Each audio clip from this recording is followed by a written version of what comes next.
Today we are going to start a very important topic of your syllabus. Every time the question is from this article.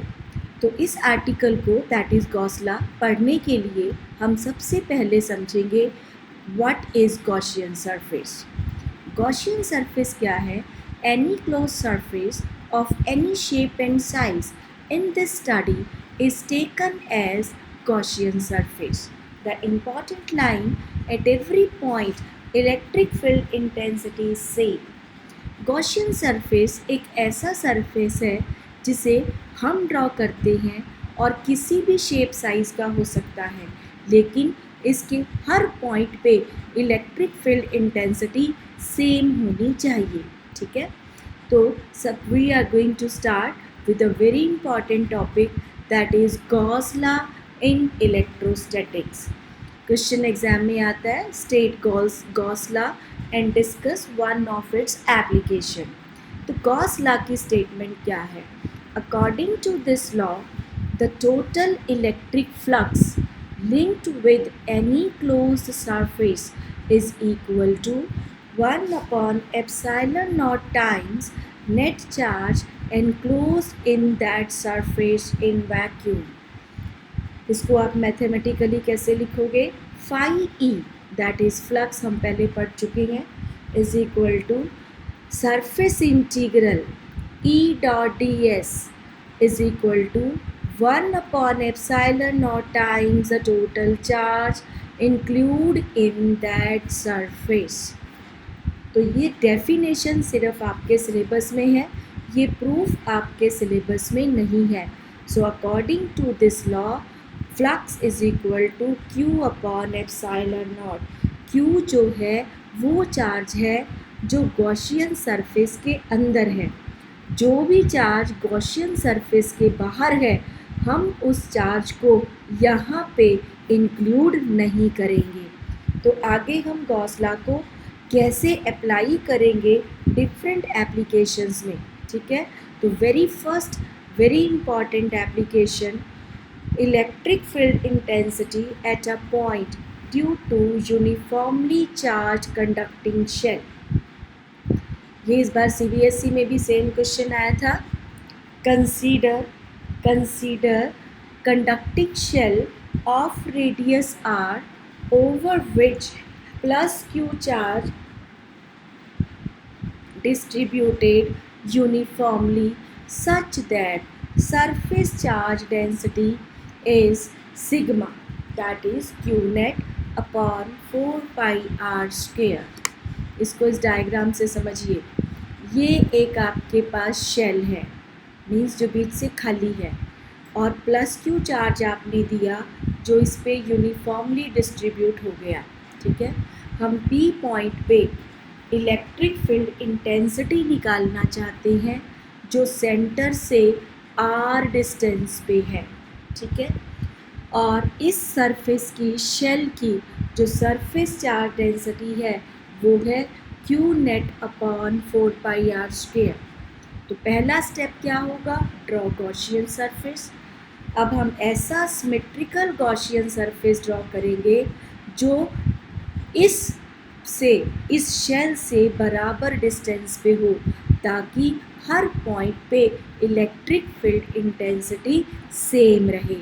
तो draw the Gaussian surface of sphere shape through the point P as shown in the diagram. तो आपने draw कर लिया Gaussian surface.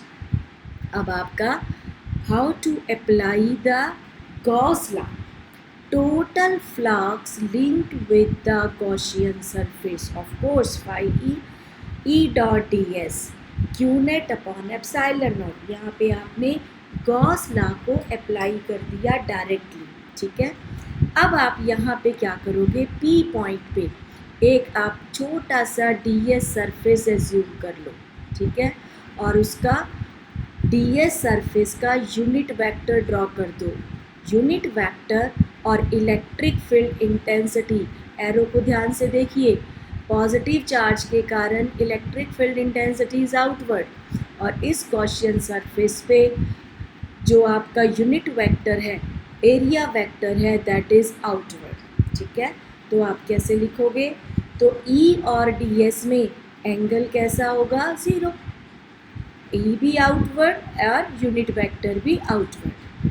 तो ई dot D S cos zero is q net upon epsilon naught. तो री right the expression, E surface integral D S Q net upon epsilon not. इस surface के लिए, गॉसियन सरफेस के लिए सरफेस एरिया कितना होगा, 4 pi r square small r. तो हम इस एक्सप्रेशन को कैसे लिखेंगे, E into 4 pi r square is q net upon epsilon naught. तो this is the expression for the electric field intensity. How you modify the expression. तो सबसे पहले तो आपने देखा कि ये वही एक्सप्रेशन है जो आप निकाल सकते हो पॉइंट चार्ज के कारण किसी भी पॉइंट पे इलेक्ट्रिक फील्ड इंटेंसिटी। तो आप क्या कहोगे, conducting shell will behave like a point charge. अब आप वैल्यू रखोगे, E is equal to 1/4 pi epsilon naught. अभी हमने सिग्मा का एक्सप्रेशन पढ़ा था, तो Q नेट हो गया sigma into 4 pi r square upon r square. तो this is the expression for the electric field intensity due to a conducting shell. अगर स्मॉल आर कैपिटल आर के बराबर हो जाए, मतलब ये जो पॉइंट है ये एग्जैक्टली सरफेस ऑफ शेल पे पहुंच जाए, तो आप क्या कहोगे, small R is equal to capital R. तो उस टाइम आपकी इलेक्ट्रिक फील्ड इंटेंसिटी हो जाएगी सिग्मा अपॉन एप्सिलॉन नॉट।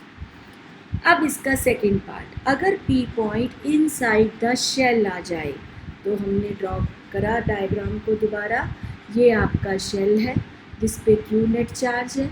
इस पी पॉइंट पे हम इलेक्ट्रिक फील्ड इंटेंसिटी निकालना चाहते हैं जो शेल के अंदर है। Rest of the distances are same, small R and capital R. तो आप क्या कहोगे, अकॉर्डिंग टू गॉस लॉ, फिर वही गॉस लॉ अप्लाई करोगे, total electric flux linked with the Gaussian surface phi E dot D S Q net epsilon naught. अब यहाँ पे क्या इम्पॉर्टेंट बात है, क्यू नेट इज़ ज़ीरो, क्योंकि चार्ज जो है सरफेस पे है, शेल के अंदर कोई चार्ज नहीं है, इसलिए आपका क्यू चार्ज जो है inside the shell is zero. तो यहाँ पे आप डायरेक्ट ज़ीरो रखोगे और आप ये कह दोगे कि E is equal to zero. मतलब क्या हुआ कि आपके पास सरफेस पे चार्ज हो जाए तो सिग्मा अपॉन एप्सिलॉन नॉट, अंदर अगर पॉइंट चला जाए तो इलेक्ट्रिक फील्ड इंटेंसिटी ज़ीरो होती है। तो इसको डायग्राम को हम ड्रॉ करेंगे, ध्यान से देखो बेटा, E वर्सेस R का डायग्राम है। जब तक आप R is equal to R के बराबर है, मतलब इलेक्ट्रिक फील्ड इंटेंसिटी ज़ीरो है इनसाइड द शेल, फिर सरफेस पे maximum that is sigma upon epsilon naught, और जब हम शेल के बाहर आ जाएं तो it's very E is inversely proportional to R square. ध्यान रखिए ये ग्राफ बहुत इम्पॉर्टेंट है, few in articles this graph is important, and sometimes in CBSE only this graph is asked, how electric field intensity in the shell vary with the distance। ठीक है, very important graph and this article is very very important। this time you have idea कि अगर ये question इस बार है तो अगला कोई क्वेश्चन एग्जाम में ज़रूर आ सकता है। And the result remain same for the uniformly charge conducting sphere. ध्यान रखना है आपने, कंडक्टिंग स्फीयर के लिए भी सेम रिजल्ट होगा, क्योंकि उसका भी चार्ज हमेशा सरफेस पर ही रिजाइड करता है। Very important article. Now the next article again very important article, electric field intensity at a point due to thin uniformly charged infinite sheet।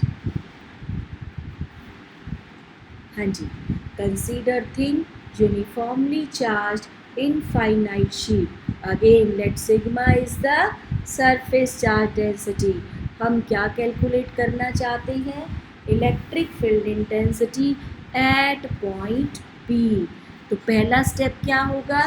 We are to draw the Gaussian surface. वो किसी भी shape का हो सकता है, sphere, cylindrical, लेकिन उसके हर point पे क्या सेम होना चाहिए? Electric field intensity. तो इसका डायग्राम देखिए, ये आपके पास एरो की मूवमेंट चेक करो। ये एक इनफाइनाइट शीट है जिस पे plus Q charge, Q net charge, आप क्यू चार्ज दे दिया। अब आपने एक एरिया एज्यूम कर लिया S, ठीक है। S एरिया में क्यू नेट चार्ज आ गया। आपने सिलेंड्रिकल गॉसियन सरफेस ड्रॉ कर दिया। इसके हर पॉइंट पे इलेक्ट्रिक फील्ड इंटेंसिटी सेम है। अगर आप एक सिलेंडर एज्यूम करो तो उसका एक ये फ्लैट सरफेस हो गया, ये सारा कर्व्ड सरफेस हो गया, ये फिर फ्लैट सरफेस हो गया, और ये फिर सारा कर्व्ड सरफेस हो गया। तो 3 सरफेस हो गए, 2 flat, number 1 and 2, and 1 curved, ठीक है। जैसे आपकी पेन होता है, 2 साइड के फ्लैट सरफेस और बाकी सारा कर्व्ड सरफेस, जो पेन की बॉडी हो गई, ठीक है। तो सबसे पहले हम क्या करेंगे? एरिया वेक्टर ड्रॉ करेंगे, दैट इज़ परपेंडिकुलर आउटवर्ड। इस सरफेस पे ये हो गया, इस सरफेस पे आउटवर्ड हो गया, इस सरफेस पे आउटवर्ड हो गया, ठीक है। तो अब हम गॉसियन सरफेस ड्रॉ करेंगे। करने के बाद Gauss law, phi E dot D S Q net upon epsilon naught. Q net की वैल्यू क्या होगी? चार्ज डेंसिटी इंटू एरिया, क्योंकि charge density is Q upon S. तो क्यू की वैल्यू हो गई सिग्मा इंटू एस। अब आप इस E D dot D S को तीनों सरफेस के लिए अलग अलग लिखोगे, for surface 1, for surface 2, for surface 3। अब फॉर सरफेस 1 पे आ जाओ। डायग्राम में E और N they are in the same direction, angle is 0। इस सरफेस पे देखो, E is this direction, N is perpendicular outward 90 degree, ठीक है। इस पे देखो E and N again is 0। तो 2 सरफेस के लिए E और N में एंगल 0 है और एक कर्व्ड सरफेस के लिए परपेंडिकुलर है। तो आप कैसे लिखोगे? E D S cos 0, E D S cos 0, जहाँ 90 एंगल है cos 90 0, sigma S upon epsilon not. तो ये आ गया बेटा 2E डी एस का इंटीग्रेशन S, क्योंकि यहाँ पे हमने सरफेस को S माना है। तो आपके पास आ गया 2ES is equal to sigma S upon epsilon naught, ठीक है। तो E आ गया सिग्मा अपॉन 2 एप्सिलॉन नॉट। समझ आ गई? इसके बाद आपके पास नेक्स्ट आर्टिकल बेटा ये सिलेबस में नहीं है, लेकिन हम जब नेक्स्ट चैप्टर में कैपेसिटर पढ़ेंगे तो इस आर्टिकल को बार बार यूज़ करेंगे। ध्यान से देखिए, एक शीट है पॉजिटिव चार्ज, एक शीट है नेगेटिव चार्ज, ठीक है। आपने 3 रीजन, इनके बीच में कुछ गैप रख लिया, इसकी चार्ज डेंसिटी सिग्मा 1, इसकी चार्ज डेंसिटी सिग्मा 2। आपने 3 रीजन मान लिए, 1, 2 एंड 3। वन रीजन में आपका प्लस के कारण आउटवर्ड, माइनस के कारण इनवर्ड। तो E2 and E1 are along the same direction. 3 में देखो, E1 and E2 are in opposite direction, क्योंकि E2 इनवर्ड होना चाहिए, ठीक है, और आपका E1 आउटवर्ड होना चाहिए प्लस के कारण। यहाँ पे देखो, इस प्लस के कारण E1 आउटवर्ड, E2 इनवर्ड। तो तीनों रीजन्स में हमने E1 और E2 की डायरेक्शंस निकाल ली, कहीं पे सेम है, कहीं पे अपोजिट है। We are mainly concerned with this area, क्योंकि कैपेसिटर में हम इस एरिया को बार बार पढ़ेंगे। तो electric field intensity between two charge infinite sheets क्या होगा, sigma 1 upon F2 epsilon naught plus sigma 2 upon 2 epsilon naught. Very simple. अगर ये सिग्मा 1 प्लस सिग्मा हो जाए और ये सिग्मा 2 माइनस सिग्मा हो जाए तो आपके पास एक्सप्रेशन क्या बन जाएगा, sigma upon 2 epsilon naught plus sigma upon 2 epsilon naught, और इलेक्ट्रिक फील्ड इंटेंसिटी आएगी सिग्मा अपॉन एप्सिलॉन नॉट। इस आर्टिकल को, इस रिजल्ट को हम अगले चैप्टर में बार बार यूज़ करेंगे। ठीक है, कि दो अपोजिटली चार्ज शीट्स के बीच में कितना होता है electric field intensity, sigma upon epsilon naught. यहाँ पे क्या होगा, ज़ीरो, इक्वल एंड अपोजिट। यहाँ पे क्या होगा, ज़ीरो, इक्वल एंड अपोजिट। तो ये आपके गॉस लॉ क्या होता है, इसकी स्टेटमेंट, और इसकी दो एप्लीकेशंस हमने कर ली, एक तो शेल और एक infinite sheet. Very important both the articles. एक आर्टिकल, इसकी एक एप्लीकेशन रह गई है, due to infinite uniformly charge wire. ठीक है, वो हम नेक्स्ट आर्टिकल में पढ़ेंगे। उसके बाद आपका फर्स्ट चैप्टर कंप्लीट हो जाता है, यूनिट नहीं, फर्स्ट चैप्टर। और अगला चैप्टर है आपका पोटेंशियल एंड कैपेसिटेंस। ठीक है, तो ये आर्टिकल आपने बार बार लिख के देखने हैं क्योंकि ये आर्टिकल बहुत ज़्यादा इम्पॉर्टेंट है। ठीक है, इसके लिए आपकी जो भी असाइनमेंट शीट होगी वो मैं आपको साथ साथ आपको भेज दूँगी। ठीक है बेटा, ध्यान से याद करना।